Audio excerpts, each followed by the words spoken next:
Tuan-tuan dan puan-puan, sahabat-sahabat yang saya kasih sekalian, sekarang ni kita berada dalam bulan Zulhijjah. Bulan Zulhijjah adalah bulan terakhir dalam kalender Islam. Habis Zulhijjah kita akan masuk bulan Muharram. Bulan Muharram adalah bulan pertama dalam kalender Islam. Jadi maknanya sekarang ni kita berada di hujung tahun. Jadi biasanya bila kita berada di hujung tahun, antara perkara penting yang biasanya akan kita lakukan adalah untuk kita mengintrospeksi diri kita, untuk kita bermuhasabah diri, bagaimanakah tahun yang sedang kita lalui ini, tuan-tuan ya, bagaimanakah telah kita gunakan, adakah di dalamnya banyak perkara-perkara yang baik yang telah kita manfaatkan, ataupun di dalamnya penuh dengan kelalaian kita, kealpaan kita, dosa kita dan sebagainya. Jadi penting untuk kita bermuhasabah diri, untuk kita melihat bagaimana bila Allah masih lagi memanjangkan umur kita pada tahun yang berikutnya, dapat kita mempermantapkan, mempertingkatkan usaha-usaha kita ke arah membina kehidupan akhirat kita dengan baik. Dan kalau ada di sana sini cacat celah, ada di sana sini lompong-lompong, lubang-lubang, kita boleh usaha untuk memperbaikinya, mampu untuk berusaha ke arah untuk menutupnya. Jadi bagilah tuan-tuan, di hujung tahun ni kita mempertingkatkan muhasabah diri kita dan kita bentuk perancangan strategi kita untuk memperkasakan kehidupan yang bakal kita lalui di tahun yang akan datang, sekiranya Allah memanjangkan umur kita lagi, insya-Allah. Jadi dengan semangat itu kita akan teruskan siri kuliah Maghrib kita ini, dan kita mulakan dengan membaca surah Al-Fatihah, dan kita hadiahkan kepada junjungan besar Nabi kita Muhammad sallallahu alaihi wasallam, para sahabat, mereka-mereka yang menuruti sahabat hingga hari kiamat, tidak ketinggalan kepada kedua ibu dan ayah kita, guru-guru kita, para pemimpin, para pimpinan, para ulama kita, seterusnya kepada umat Islam yang lain, waimah yang masih hidup maupun yang telah mati. Khusus kepada pengarang kitab kita, iaitu Hadrat Syekh Maulana Muhammad Zakaria rahmatullahi alaih. Mudah-mudahan kita mendapat keberkatan ilmu beliau melalui kitab beliau yang kita jadikan sumber rujukan untuk kuliah Maghrib kita ini. Tidak ketinggalan kita hadiahkan juga pahala bacaan Fatihah kita kepada mereka yang telah bertanggungjawab di dalam menterjemahkan kitab ini, mencetak, mengedar, sehingga kita dapat manfaat daripadanya. Semoga Allah memberkati kehidupan mereka semua. Al-Fatihah. A'udzubillahi minasyaitonir rajim. Bismillahirrahmanirrahim. Alhamdulillahi rabbil alamin. Ar-Rahmanir Rahim.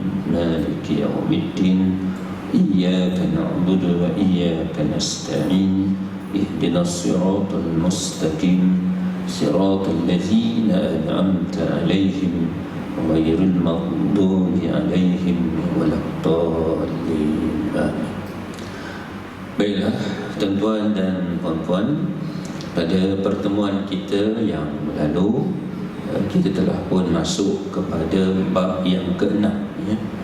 Sebab yang ke-6 ini adalah satu bab yang mana di dalamnya dikumpulkan kisah-kisah kematian orang-orang yang soleh.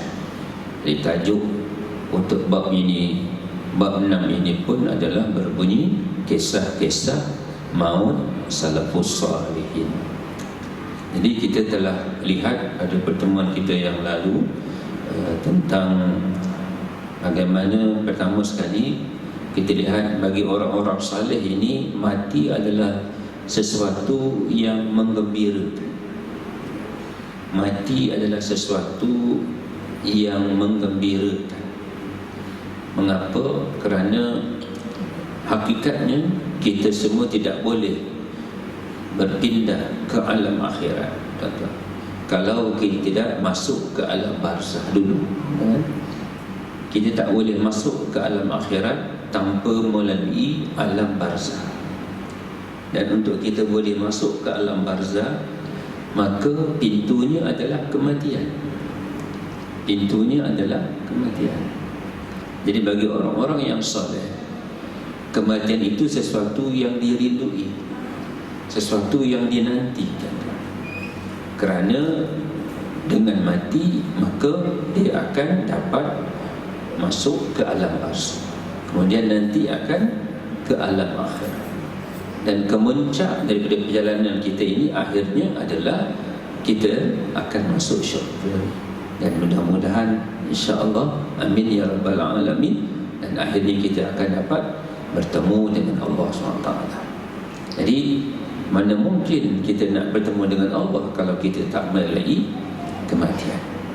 Jadi untuk itu untuk kita dapat bertemu dengan Allah, maka persiapan perlu dibuat. Persiapan perlu dibuat, dan persiapan itu adalah yang kita lakukan sebelum berlakunya kematian, iaitu dalam bentuk amal soleh, dalam bentuk ketakwaan, dalam bentuk ketundukan kita kepada Allah Subhanahu wa taala. Kita flashback sedikit apa yang telah kita bincang pada pertemuan yang lalu. Hadrat Abu Sufyan ibnu Haris radhiyallahu anhu, anak kepada bapa saudara Rasulullah SAW, hampir-hampir meninggal dunia. Isterinya mula menangis. Beliau berkata kepadanya, adakah kamu menangis atas diri saya yang tidak pernah berkata dusta, atau dari anggota badan yang saya tak pernah buat apa-apa amalan salah yang mendatangkan dosa sejak saya memeluk agama Islam lagi? Sesungguhnya kedatangan maut baginya adalah satu perkara yang mengembirakan. Why? Because dia telah mempersiapkan diri dia lebih awal. Jadi maknanya mafhum mukhalafah di sini, kalau kita tidak mempersiapkan diri kita dengan amal yang soleh, dengan ketakwaan, ketundukan kita kepada Allah, mati akan menjadi sesuatu yang menakutkan. Mati menjadi sesuatu yang menyendak, menyesakkan dada kita. Sebab kita risau, takut bagaimana kita nanti selepas mati kerana kita tak membuat persiapan. Jadi ini penting untuk kita lihat bahawa para salafus saleh, mereka senantiasa memanfaatkan hidup mereka untuk membina akhirat. Hadrat Sunabihi radhiyallahu anhu berkata, saya bersama dengan Hadrat Ubadah radhiyallahu anhu ketika beliau hampir-hampir meninggal dunia. Maknanya berada di hujung kehidupan, di ambang kematian. Dan masa itu saya mula menangis. Dia sedih kan melihat keadaan itu. Dan saya bertanya, dan masa itu saya mula menangis, dan saya bertanya, mengapa kamu menangis? Saya ulang balik, saya bersama dengan Hadrat Ubadah radhiyallahu anhu. Saya bersama dengan siapa cerita ni? Hadrat Sunabihi berkata, saya bersama Hadrat Ubadah radhiyallahu ketika beliau hampir-hampir meninggal dunia. Siapa yang meninggal dunia? Hadrat Ubadah tadi. Dan masa tu saya mula menangis. Saya mula menangis. Yang mana siapa? Siapa saya? Hadrat Sunabihi. Dan saya bertanya, mengapa kamu menangis? Sebab mungkin dia melihat tuan-tuannya Hadrat Ubadah yang berada di ambang kematian itu menangis. Jadi dia menangis dan dia bertanya, mengapa anda menangis? So beliau menjawab, demi Allah, subhanallah, demi Allah, pada hari kiamat, jika Allah meminta penyaksian kepada sesiapa, maka saya akan jadi saksi yang paling baik kepada kamu. jika aku dibenarkan memberi syafaat kepada sesiapa, maka saya akan beri syafaat yang paling baik kepada kamu. Selagi mana saya ada kebaikan, selagi itulah saya akan berusaha supaya kamu dapat kebaikan. Dia menyambung lagi, daripada banyak hadis yang saya dengar daripada baginda Rasulullah SAW, saya telah memberitahu hadis-hadis yang bermanfaat kepada kamu, kecuali satu hadis di mana saya akan sampaikan pada masa ini sebelum saya meninggal dunia, iaitu aku dengar Rasulullah bersabda yang bermaksud, barang siapa bersaksi dengan kalimah La ilaha illallah Muhammad Rasulullah, maka haramlah ke atasnya api neraka. Baik tuan-tuan ya. Jadi Hadrat Nabi menangis melihat Abu Ubadah. Kerana Abu Ubadah bila melihat Nabi menangis, Ubadah tanya, mengapa kamu menangis? Kata Hadrat Nabi, saya menangis sebab saya melihat kamu menangis. Mengapa kamu menangis? Maknanya dah di hujung-hujung hayat kan, ni orang saleh ni kan.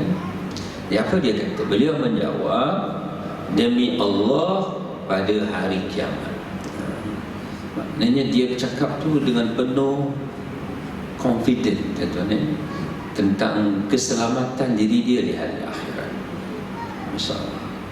Dan hasil daripada usaha yang dia telah buat sepanjang hayat dia, maka dia yakin dia di akhirat bagaimana.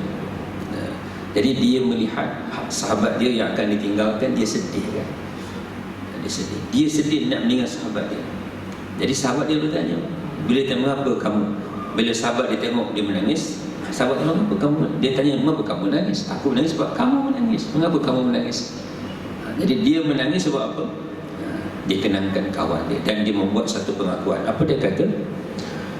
Jika Allah meminta penyaksian kepada sesiapa, maka saya akan jadi saksi yang paling baik kepada kamu. Allah. Maknanya dia besok di akhirat, insya-Allah, kalaulah diminta persaksian, aku akan menjadi saksi untuk kamu. Maksudnya kamu seorang yang baik, wahai sahabatku. Masya-Allah. Yang siapa cakap ni? Yang nak pergi ni tuan-tuan. Allah. Maka saya akan jadi saksi yang paling baik kepada kamu. Jika aku dibenarkan memberi syafaat kepada sesiapa, dia very confident, dia yakin.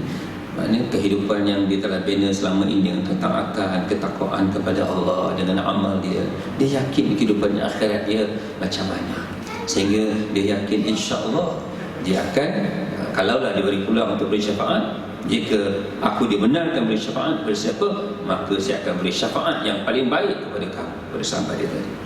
Subhanallah. Selagi mana saya ada kebaikan, selagi itulah saya akan berusaha supaya kamu dapat kebaikan. Allah. Jadi tuan-tuan ni penting ni, sahabat-sahabat ni lah, kawan-kawan, kawan-kawan yang baik, sahabat-sahabat yang baik ni tuan-tuan sangat penting. Jadi bila kita ada kawan-kawan yang baik, sahabat-sahabat yang baik, insya-Allah itu antara asbab esok keselamatan kita di hari akhirat. Dan kita lihat ada satu kisah yang masyhur, bagaimana satu orang sahabat ni dia cari sahabat dia kat syurga kan, tak jumpa, tak nampak kan. Sebab itu dilihat akhirnya, masya-Allah, ada kata-kata kan, kiranya kamu tak jumpa aku di syurga, carilah aku, mungkin aku di neraka, dan selamatkanlah aku kan. Masya-Allah. Jadi tuan, sahabat ni penting. Saya satu orang sahabat, subhanallah, yang meninggal. Saya sebut namanya Ustaz Haji Abdul Rauf, orang Melaka lah tuan-tuan ni. Masya-Allah, satu orang yang baik, satu orang yang saleh. Jadi di hujung hayat dia tuan-tuan, dia berada di hospital, sakit. Dan saya ziarah dia. Bila saya dengar dia masuk hospital, saya ziarah. Apa kata dia tuan-tuan? Masya-Allah, dia panggil saya Ahmad Long. Ustaz Ahmad Long, anda sahabat yang baik. Dia kata-kata tu tuan-tuan. Dia nak pergi kan, dia membuat macam ni lah. Dia bercakap tentang kita.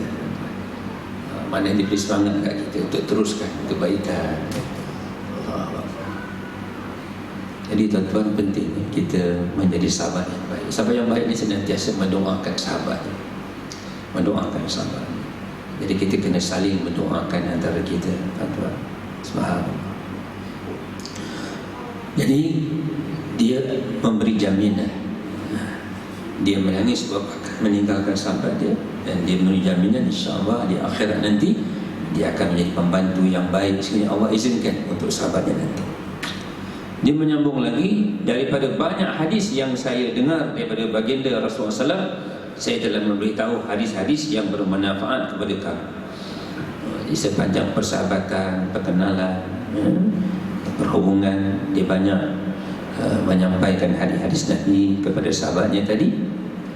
Kecuali ada satu lagi hadis yang dia belum sampaikan, dan dia akan sampaikan pada saat itu, pada saat di ambang kematian. Ada satu lagi yang dia belum sampaikan, dan dia akan sampaikan hadis itu pada saat.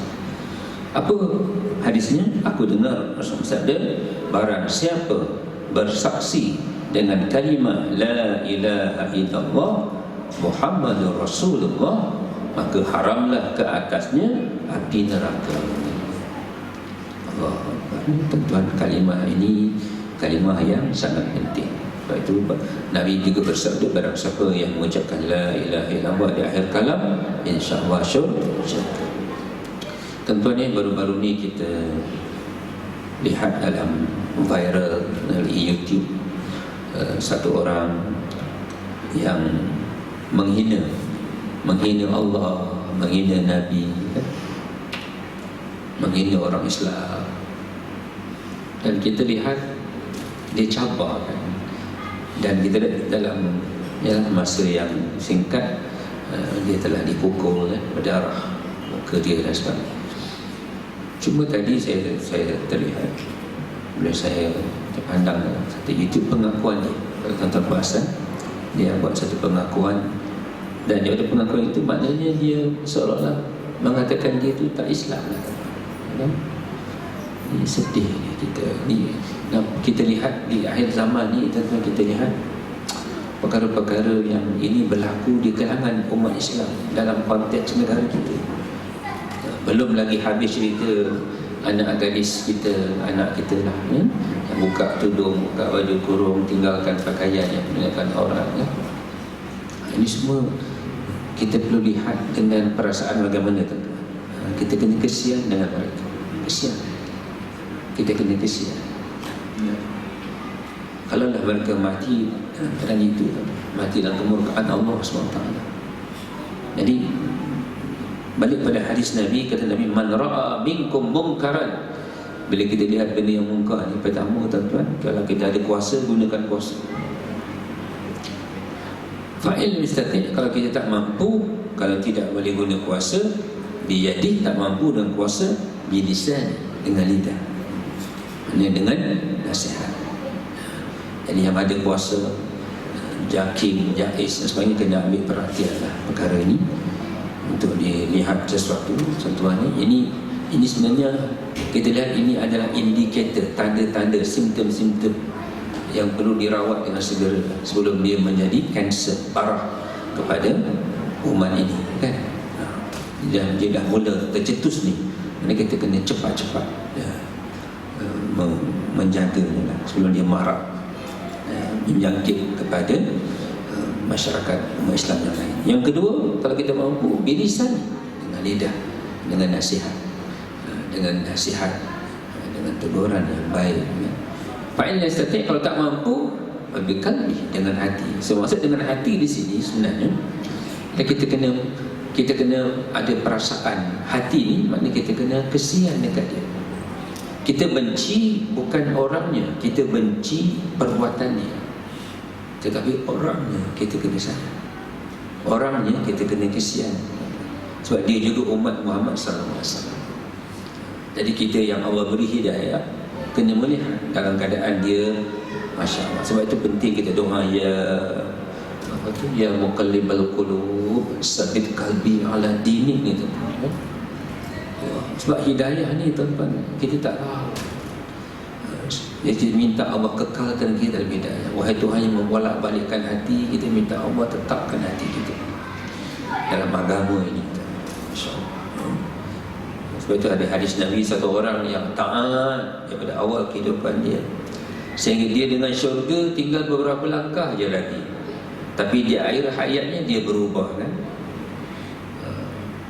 berubah, tidak taat pada Allah, dosa, maksiat, mati dia dalam keadaan itu di ahli neraka. Katakan satu orang yang awal kehidupannya rosak, tak taat, dosa, maksiat, tuan-tuan kan, bahkan mungkin tak beriman, sehingga dia dengan neraka tinggal beberapa langkah, tapi di akhir hayatnya dia berubah, dia beristighfar, bertaubat dan membina kehidupan dia dengan baik dan betul. Mati dia masa itu, kata Nabi, dia ada syurga. Jadi kita tak tahu hujung hayat kita. Jadi apa yang berlaku kepada sahabat kita ini sesuatu yang Masya Allah perlu menyebabkan kita menangis, tuan-tuan. Belajar-belajar menangis untuk dia, doakan supaya dia, Allah beri hidayah, supaya Allah kembali dia kepada hidayah, supaya Allah ampunkan dia. Dia juga anak gadis tadi ya, kita minta Allah beri dia hidayah, Allah beri keampunan. Kesian kita kena ada para sahabat Nabi melihat umat dengan perasaan kasih sayang. Semua umat Nabi nak bawa masuk syurga, tuan-tuan kan? Semua umat Nabi nak bawa masuk syurga. So umat Nabi ada dua, satu yang Islam, satu yang belum Islam. Jadi yang Islam, dalam Islam ni pula ada dua, satu yang taat, satu yang tak taat kan?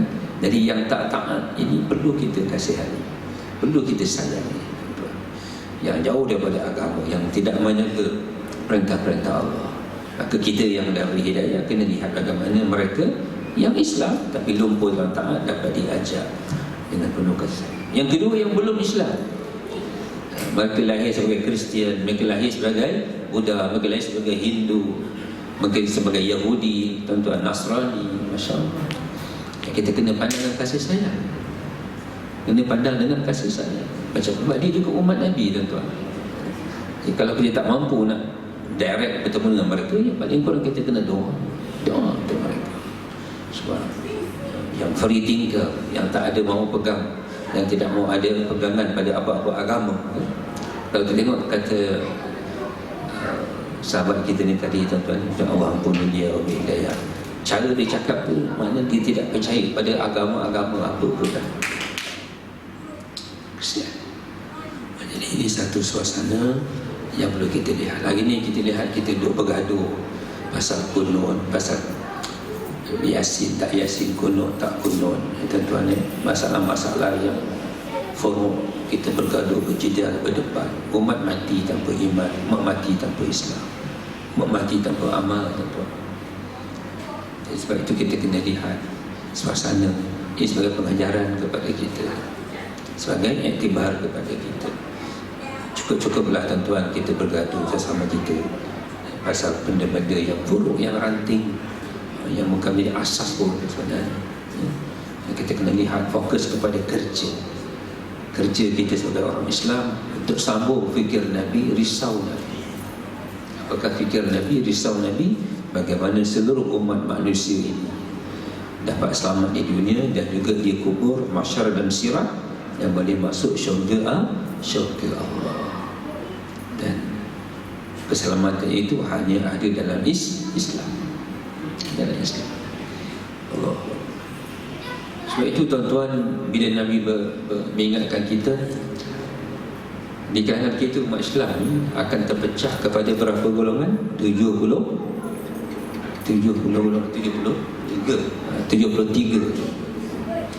Hanya satu yang selamat, iaitu ahli sunnah wal jamaah. Kita lihat ramai di kalangan gerakan-gerakan Islam, tuan-tuan, walaupun zahirnya mereka Masya Allah tidak betul, mereka juga mengatakan mereka lah ahli sunnah wal jamaah. Orang Syiah kata mereka ahli sunnah wal jamaah, orang Wahabi pun kata mereka ahli sunnah wal jamaah, dan kita pun kata kita ni ahli sunnah wal jamaah. Siapa ahli sunnah wal jamaah di sini? Yang satu ni, yang akan selamat ini, tuan-tuan, Masya Allah. Kita harapkan kita, bagi kita dekat Malaysia ni, tuan-tuan, yang berpegang kepada, maknanya dari segi fiqahnya kita berpegang kepada mazhab Syafi'i. Dari segi tauhid kita berpegang kepada Abu Mansur Maturidi, Abu Hasan Asy'ari. Dari segi tasawuf berpegang kepada Imam Ghazali. Tetapi yang lebih penting lagi kita perlu lihat sebenarnya yang akan selamat yang satu itu adalah mereka yang ada fikir bagaimana nak selamatkan 72 golongan yang lain supaya boleh masuk syurga juga. Maknanya yang satu ini perlu ada sifat Nabi. Nabi bukan melihat dengan kebencian, tuan. Nabi melihat dengan penuh kasih sayang.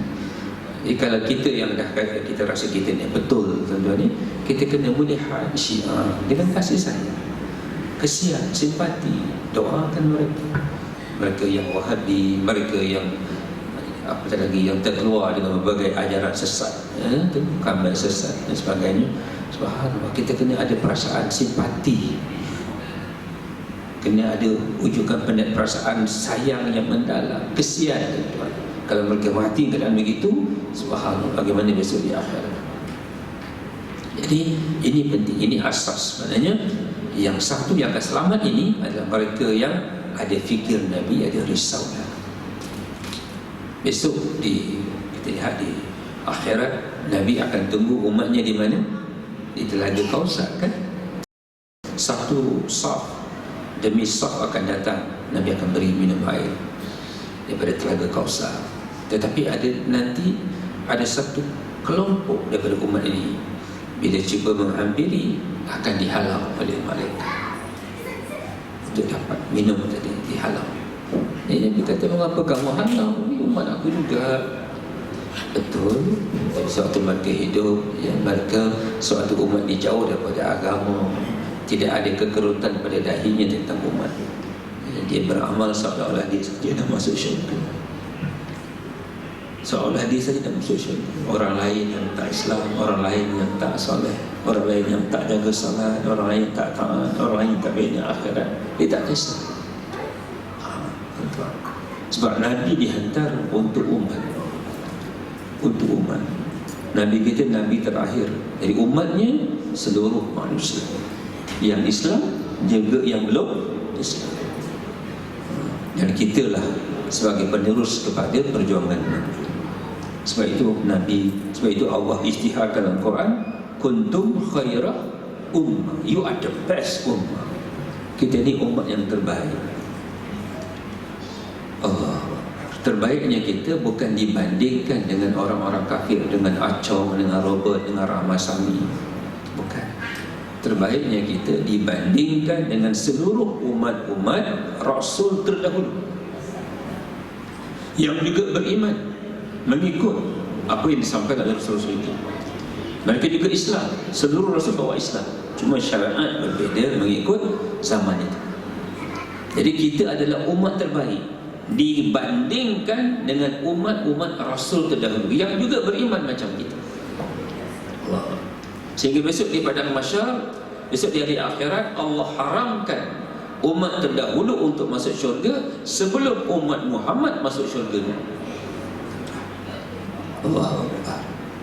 Kalau kita beratur nak masuk tandas awam pun kita akan marah kalau ada orang potong queue, tuan-tuan. Kita beratur nak beli makanan, ada orang potong queue, kita akan tegur. Kita datang awal, yang kemudian. Ini syurga, tuan-tuan. Apakah besok mereka tak protes? Oh Allah, di mana keadilanmu? Kami datang dulu, mengapa kami masuk syurga kemudian? Mengapa umat yang datang kemudian masuk syurga dulu? Kerana kita adalah khairah ummah, kita umat terbaik. Apa beza dengan mereka? Mereka umat abid. Mereka hanya abid. Maknanya bila mereka Islam, mereka hanya beribadah, full stop. Tapi kita bukan umat abid semata-mata, tapi kita adalah umat da'i. Maknanya kita bukan hanya beribadah, tapi kita juga menyambung kerja Nabi, bagaimana orang lain juga boleh beribadah, bagaimana orang lain juga boleh masuk syurga. Jadi sebab itu penting, tuan-tuan, untuk kita bermuhasabah diri, melihat perkara ini supaya dia menjadi antara agenda untuk kita melusuri baki hayat kita. Ku anfusakum wa ahlikum. Nah, hendaklah kamu selamatkan pertama diri kita, kedua ahli daripada neraka. Siapakah ahli? Ulama tafsir bercak tiga. Pertama, ahlul bait, kaum keluarga kita, adik-beradik kita. Kita kena ada rasa kerisauan, simpati. Kita ni alhamdulillah maghrib isya dekat surau. Bagaimana adik-beradik kita tuan-tuan sekarang ini? Mungkin ada antara mereka yang leka lalai di depan TV, di tepi padang, tuan-tuan, di pasar-pasar malam, di shopping center, tanpa ada kerisauan tentang salat yang mereka belum dirikan. Bahkan mungkin mereka tak jaga salat pun. Allah. Kita kena ada kerisauan. Sebab itu kita yang Allah dah beri hidayah, kita lihat anak-anak kita, adik-beradik kita, kaum kerabat kita. Dan dakwah ni bukan dengan tengking, herdik, maki, hamun, sumpah, sarana. Dakwah dengan kasih sayang, dengan lemah lembut, dengan manis wajah. Allahu Akbar. Jadi ini kita kena wujudkan dalam kehidupan kita. Ahli kedua, ahlul qariyah, yang tinggal sepaman dengan kita, setaman dengan kita, sekampung dengan kita, yang bekerja sepejabat dengan kita, tuan-tuan. Kita nampak ada yang tak jaga salat, ada yang dedahkan orang, ada yang tidak taat, tak bina akhirat. So kita kena mainkan peranan kita dengan kasih sayang, bukan dengan kebencian. Allah. Dan ahlul nafs, manusia setakat ikut kadar kemampuan kita. Jadi penting la ilaha illallah Muhammad Rasulullah ini hanya dalam Islam. Untuk dapat keselamatan daripada api neraka, maknanya perlu kepada Islam. Masya-Allah. Aslim taslam. Islamlah kamu, nescaya kamu akan selamat. So jangan sekali-kali kita ada pemikiran semua agama sama. Bahaya tuan-tuan ya. Tak sama. Islam salah satunya yang akan menjamin keselamatan umat manusia sejagat di dunia, apatah lagi di akhirat. Tanpa Islam, mereka akan menempa kehidupan yang kekal dalam api neraka. Na'udzubillah. Jadi masa kita hidup ni, kita kena tengok bagaimana peranan yang boleh kita lakukan mengikut kadar kemampuan kita untuk menyambung mission Nabi SAW. Ketika saat-saat kematian Hadrat Abu Bakar radhiyallahu anhu, anak perempuannya mula menangis. Allah. Beliau berkata, wahai anakku, jangan menangis. Mengapa menangis? Jangan menangis. Tak perlu menangis sayang, kata si ayah pada anak. So anak berkata, kalaulah saya tak menangis atas perpisahan kamu, maka atas kematian siapakah saya akan menangis? Saya ni anak kan? Kalau anak tak menangis akan pemergian ayahnya, siapa lagi nak menangis? Wajarlah, it's normal tuan-tuan, kita menangis ni bila berlaku kematian. Nabi sendiri bila kita lihat anak baginda meninggal dunia, Khadijah meninggal dunia, wafat, Nabi sedih subhanallah. Sehingga Allah Isra' dan Mi'rajkan Nabi selepas peristiwa kewafatan Siti Khadijah itu. Subhanallah. Jadi anaknya berkata, kalau saya tak menangis atas perpisahan kamu, maka atas kematian siapakah saya akan menangis? Beliau berkata, siapa kata? Abu Bakar. Buat masa ini perpisahan roh saya adalah lebih saya sukakan daripada perpisahan roh orang-orang lain. Masya-Allah. Kalau kita ni, kalau boleh biarlah orang lain mati dulu kan, kayak kita mati kemudian, orang lain dia mati dulu. Tapi Abu Bakar, bandingkan antara perpisahan roh dia dengan roh orang lain, mati ni maknanya berpisah roh, dia lebih suka supaya rohnya yang diambil lebih dahulu. Masya Allah. Maknanya orang yang saleh ni, mereka merindui kematian, mereka menunggu-nunggu kematian, mereka menanti-nanti kematian, tuan-tuan ya. Allahu Akbar. Buat masa ini, kata Abu Bakar, perpisahan roh saya ada lebih saya suka daripada perpisahan roh orang-orang lain. Jadi kematian pasti akan berlaku, tapi masa ini saya suka saya lah yang Allah jemput dulu. Mengapa dia boleh cakap macam tu tuan? Sebab dia dah awal prepare, dia dah bersiap sedia. Kita hari ini mengapa kita kalau boleh jangan mati dulu, kalau boleh jangan mati dulu. Mati tetap mati, tapi ya Allah tak sedia lagi. Sebab kita masih lagi belum buat persiapan yang sungguh-sungguh. Masih ada banyak lagi perkara kita patut buat, kita tak buat. Banyak lagi perkara kita patut lakukan, kita tak lakukan lagi, tuan-tuan. Sebab itu kita kena lihatlah di hujung tahun ni, tuan-tuan, kita buat check and balance. Kita lihat bagaimana kehidupan kita supaya dapat kita gunakan dengan baik, supaya kita dapat benar-benar membina kehidupan akhirat kita. Kita masih hidup, Allah masih beri peluang untuk itu. Allahu Akbar. Tidak sesuatu yang menyukakan saya lebih daripada roh saya berpisah terlebih dahulu daripada berpisahnya roh seekor lalat. Hatta bukan manusia, bahkan bandingan dengan makhluk lain pun, dengan binatang pun, dia lebih suka kalau boleh dia yang Allah jemput dulu daripada seekor lalat. Mati dia lebih diharapkan daripada matinya seekor lalat. Allah berpisahnya roh. Maksudnya kematian atau perkara yang amat saya nantikan. Kenapa engkau menangis? Soalan begitulah. Jadi kematian itu satu yang dirindui, tentuan yang dinantikan selama ini. Persiapan dah dibuat dah, kan? Jadi tak perlu menangislah. Lalu melihat Hamran yang berkata, sesungguhnya saya amat takut akan terangkatnya Islam dari diri saya ketika hampir meninggal dunia. Lalu melihat Hamran dan berkata, sesungguhnya saya amat takut akan terangkatnya Islam dari diri saya ketika hampir meninggal dunia. Jadi perkara yang ditakuti adalah Allah angkat hidayah, Allah tarik hidayah sebelum kematian itu. Sebab itu orang-orang yang saleh mereka cukup risau. Sebab itu kehidupan orang-orang yang saleh, yang bertakwa, mereka sentiasa berada dalam takut dan harap. Takut dan harap. Takut kalau Allah tak terima apa yang dibuat selama ini. Harap sangat, Allah sudi menerima kita sebagai hamba. Sebab itu kadang-kadang dalam kita beramal, tuan-tuan, jangan kita jadikan amal itu sebagai asbab untuk kita jauh daripada Allah. Bila kita beramal dengan riya, kita beramal dengan ujub, kan? Kita rasa kita ni hebat, dan kita beramal pula supaya orang nampak kita alim, nampak kita warang, nampak kita ni baik, nampak kita ni bagus. Ini bahaya, tuan-tuan. Bahaya sangat. Jadi kita kena betulkan, kita beramal kerana supaya Allah sayang kita, supaya Allah suka kita, bukan supaya manusia suka kita.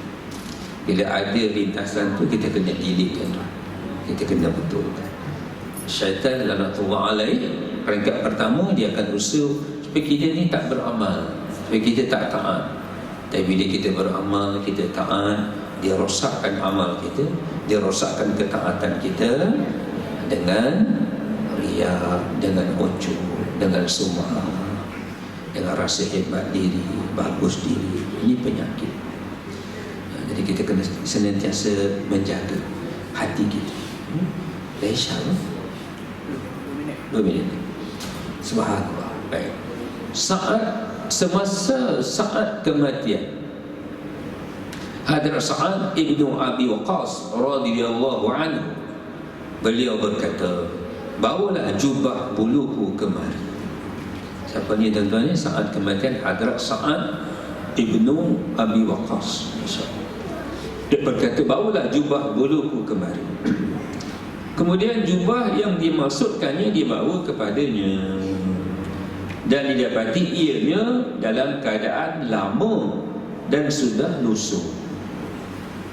Jadi beliau berwasiat, kafanlah saya dengan jubah bulu ini. Sesungguhnya jubah bulu inilah yang saya pakai semasa peperangan Badar. Allah. Jadi tuan-tuan, bila kita mati nanti, kita ada 3 orang sahabat, kan? Sahabat yang pertama tak ikut, itulah harta benda kita, tak ikut, tuan-tuan. Rumah kita, aset-aset kita, semua tak ikut. Yang kedua ikut sampai kubur je, itulah sanak famili kita, ikut sampai kubur je. dan balik. Yang ketiga yang akan ikut itulah amal kita. Baik, kita pergi laluan pada azan dulu. InsyaAllah dah masuk waktu kan. Pada azan dulu, kita sambung sikit lagi nanti insyaAllah.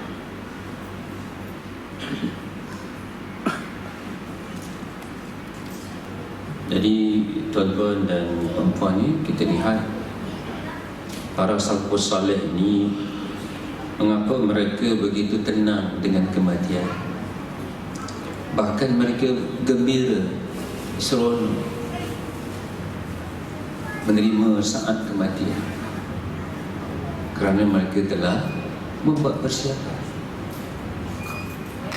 Mereka telah membuat persiapan. Kerana kematian itu sesuatu yang dinantikan. Macam kita lah tuan-tuan menunggu saat pernikahan, majlis perkahwinan, pernikahan. Subhanallah, saat itu dinantikan dan persiapan dibuat. Persiapan dibuat. Jadi makin lama makin, Masya Allah, hati itu berbunga-bunga saat itu. Subhanallah. Sebab itu kita kena belajar, didik hati kita ni tuan-tuan ni. Belajar apa? Belajar untuk menunggu, menanti, merindui kematian. Jadi kita terjemahkan kerinduan kita kepada kematian itu melalui persiapan kita. Dan tentulah persiapan itu balik kepada bagaimana untuk kita memastikan kita ini adalah hamba Allah yang sebenar. Kita menterjemahkan dalam hidup kita ketaatan kita, ketundukan kita kepada Allah. Dan kita terjemahkan dalam berbagai spektrum kehidupan kita. Bila kita berada di rumah sebagai ayah, kita melihat anak-anak itu sebagai asbab untuk kita dapat Allah. Maka kita didik anak-anak kita dengan baik, berlemah lembut dengan anak-anak kita, tuan, ya? Nasihati mereka, tarbiyah mereka dengan penuh kasih sayang. Hari ini kita kadang-kadang anak-anak takut bila ayah ni takut, sebab ayah biasanya garang, tengking, herdik, kadang-kadang mudah tangan berjalan. Tuan-tuan, kita perlu muhasabah. Yang penting bukan apa yang anak patut buat, tetapi apa yang kita patut buat sebagai ayah kepada anak-anak kita supaya Allah sayang kita, supaya Allah reda pada kita. Jadi bagaimana kita nak tingkatkan kualiti kita sebagai ayah yang berjiwa da'i tentunya, yang melihat anak-anak adalah sasaran dakwah dan tarbiyah. Kalau dengan anak orang kita boleh berlemah lembut, kalau anak orang kita boleh cakap baik-baik, kadang-kadang kita kata pakal anak orang. Maknanya kalau anak orang boleh sabar, anak orang boleh cakap baik-baik, anak sendiri apa yang ada tali pinggang, apa yang ada yang dekat. Jadi kadang-kadang anak membesar dalam keadaan takut. Jadi kita kena muhasabah balik. Kita adalah da'i. Jadi dakwah yang pertama yang perlu kita buat adalah anak-anak. Dan dakwah perlu dengan kasih sayang, bukan dengan tengking, herdik, maki, hamun, sumpah, serang. Sebagai suami, kita kena lihat Allah jadikan isteri itu sebagai asbab untuk kita dapat Allah. Jadi kita kena lihat apa yang kita patut buat sebagai suami, bukan apa yang isteri patut buat. Apa yang kita patut buat lagi pada suami kita sebagai isteri, apa yang kita patut buat lagi sebagai isteri kita sebagai suami. Jadi kita lihat ruang lingkup kehidupan yang masih ada ini sebagai medan untuk kita bina akhirat, membina persiapan untuk mati kita. Bukan hanya dengan banyak baca Quran, bukan hanya banyak zikir, itu satu, hablum minallah. Tapi kadang-kadang perlu juga kita lihat, kita terlepas pandang kepada hablum minannas, hubungan dengan manusia. Dan kadang-kadang manusia ni yang jauh kita nampak, yang dekat isteri kita, suami kita, anak-anak kita, tuan-tuan, adik-beradik kita, ibu ayah kita, tuan-tuan. Berapa ramai lagi ni anak-anak kita lihat, Masya Allah, dengan mak ayah pun dia tak jaga adab. Dengan mak ayah pun kadang-kadang kasar.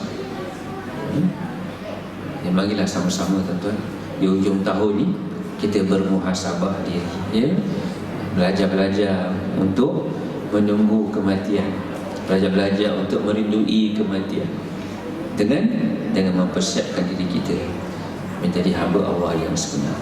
So, bila sampai masanya, kita well prepared, kan?